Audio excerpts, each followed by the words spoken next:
Infrared চুলা দিয়ে ভাত রান্না করতেছি। এখানে আধা কেজির মতো চাউল দিয়েছি এবং এখানে আমি সর্বোচ্চ টেম্পারেচার দিয়েছি। দেখতে পাচ্ছেন এখানে 2000, এটা হচ্ছে 2000 ওয়াট আর কি। 2000 ওয়াটে এখানে চলার কথা, কিন্তু আসলে কি এটা 2000 ওয়াট এখন খরচ করতেছে? তো আমরা এইখান থেকে দেখতে পারবো। এই যে এখানে আমার একটা মিটার আছে, দেখতে পাচ্ছেন। এটা একই সাথে সার্কিট ব্রেকার, একই সাথে মাল্টিমিটার, একই সাথে এটা আরসিসিবি, সব ফাংশন আছে। তো দেখেন এইখানে মাত্র 400-500 ওয়াটের মতো খরচ হচ্ছে। মানে ওয়াট কিন্তু ভ্যারি করতেছে, মানে ওয়াট একবার বেশি নিচ্ছে, একবার কম নিচ্ছে। এখন দেখেন আবার 600 ওয়াট চলে এসেছে। এই যে ওয়াট বেড়ে যাচ্ছে, এখন আবার 700 ওয়াট। এবং অ্যাম্পেয়ার দেখেন, অ্যাম্পেয়ার হচ্ছে 5.5 অ্যাম্পেয়ার এবং 226 ভোল্টেজ।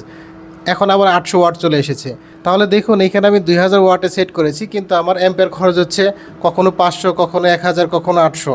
এইটা হওয়ার কারণ কি? এটা হওয়ার কারণ হচ্ছে হিট অ্যাডজাস্ট করা। ইনফ্রারেড কুকারের ভেতরে যে টেম্পারেচার সেন্সর আছে এবং কন্ট্রোল সার্কিট দিয়ে হিসাব করে যে পাত্রটা কতটুকু গরম, উপরে যে গ্লাসটা আছে এই গ্লাসটা কতটুকু গরম। যখন অনেক বেশি গরম হয়ে যায় তখন এই সেন্সরের মাধ্যমে তাপমাত্রা কমিয়ে দেওয়া হয়। তাপমাত্রা কমে কিভাবে? ওয়াট কমিয়ে দেয়, মানে তখন পাওয়ারটা কনজাম্পশনটা কমিয়ে দেয়। এই কারণে তখন হিটও কমে আসে। আবার যখন হিট কম থাকে, মানে তখন হিট দরকার হবে, তখন কিন্তু আবার এই সেন্সর বুঝতে পারে যে এখন তাপমাত্রা কম আছে, তখন তাপমাত্রা আবার বাড়িয়ে দেয়। সেই সময় আবার ওয়াট বেশি দেখায়। ইনফ্রারেড চুলায় আমার অনেকগুলো ভিডিও আছে, এই ভিডিওতে দেখবেন যে 2000 ওয়াটে সেট করা থাকলেও কখনো 2000 ওয়াটই খরচ করছে, কখনো আবার 1800, 1500 বা 1200 ওয়াট খরচ করতেছে। ইনফ্রারেড কুকার আসলে কত ওয়াট খরচ করতেছে সেটা কিন্তু কোনো এনার্জি মিটার ছাড়া, ভালো সার্কিট ব্রেকার ছাড়া বুঝতে পারবেন না। আমি যে সার্কিট ব্রেকারটা ব্যবহার করতেছি, এই সার্কিট ব্রেকার থেকে একই সাথে আপনি ওয়াট দেখতে পারবেন, ভোল্টেজ দেখতে পারবেন, কত অ্যাম্পিয়ার কারেন্ট খরচ হচ্ছে সেটা দেখতে পারবেন, এবং আপনি এই চুলা দিয়ে রান্না করার সময় আসলে কতটুকু রান্না করলেন, কত ওয়াট খরচ করলেন, কয় টাকার বিদ্যুৎ খরচ করলেন,